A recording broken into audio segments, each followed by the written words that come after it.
Part 3 ng mga aping-aping bata dahil tinaasan ng standards ng grading system. Well, this is Pinoy Extreme.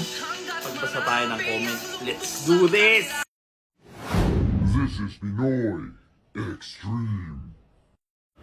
Pansinin niyong maigi yung mga message ng mga estudyanteng ayaw nung pagbabago sa grading system. Tignan nyo, parehong-pareho, copy-paste. Tapos iiyakan nyo ko dahil kinikriticize ko yung trabaho ninyo as estudyante. Actually, kahit hindi nga estudyante yan eh. Comment nyo parehong-pareho, halatang kinopy-paste nyo lang. See, ito yung problema. Even an essay that requires you to think for yourself, hindi nyo na kaya. Tapos ngayon magre-reklamo kayo kasi tinataasan yung standards natin because of what is happening to our students. Mahiya naman kayo. Sabi dito, I beg your finest pardon. Who do you think you are? Who you are to belittle us, to reprimand us, to lecture us as if you understand what we go through. Bakit? Hindi ba ako naging estudyante? Sige nga, hindi ba ako naging estudyante para alam ko na may mga estudyanteng tamad at nangungopya, kagaya mo.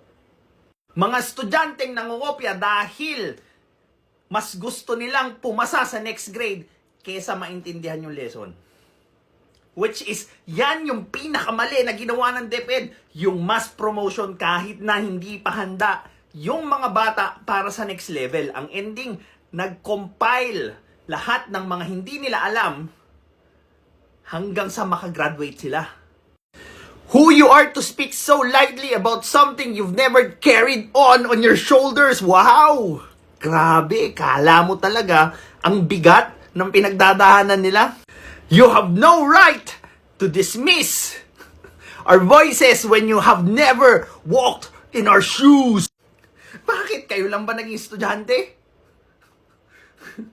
Grabe yung mga words mo eh. Unang-una, latang hindi galing sa'yo. And pangalawa, grabe, kala mo, napakakawawa nyo. You speak as if excellence is effortless. Well, para sa batch nyo, oo. Kaya nga, ang dami nyong na-awardan dahil ina-awardan kayo hindi dahil sa excellence nyo, kundi dahil naaawa yung grading system sa inyo. As if being part of the honor roll is something handed on a silver platter, bakit hindi ba? Bakit hindi ba? Kaya nga kayo nagre-reklamo ngayon eh. Kasi yung dating mali, ay madali, pinahirapan nila. Oh, kaya ngayon, nakikita yung tunay na kilatis sa inyo na wala kayong alam. Puro copy-paste lang kayo. Ultimo yung comment mo dyan sa video ko, copy-paste lang yan. Tapos ikaw pa yung may laganang magreklamo sa akin, mahiya ka naman boy. At least man lang gumawa ka na sarili mong essay or reply. Some are gifted, yes. Some learn fast, but most of us, we built ourselves through sleepless nights, silent breakdowns, relentless effort, and the kind of discipline that doesn't ask for applause. Wow! Ang tindi mo, boy! Dahil slow learner kayo, kailangan kayong hintayin or bigyan ng awa ng mas mabibilis matuto sa inyo? No! They deserve that award. You do not. Because again, may standards. Diba? Kung slow ka, tanungin mo muna yung sarili mo, baka hindi mo deserve yung grade level mo. We all have standards. Either we pass or we do not. And anong gagawin natin if we do not?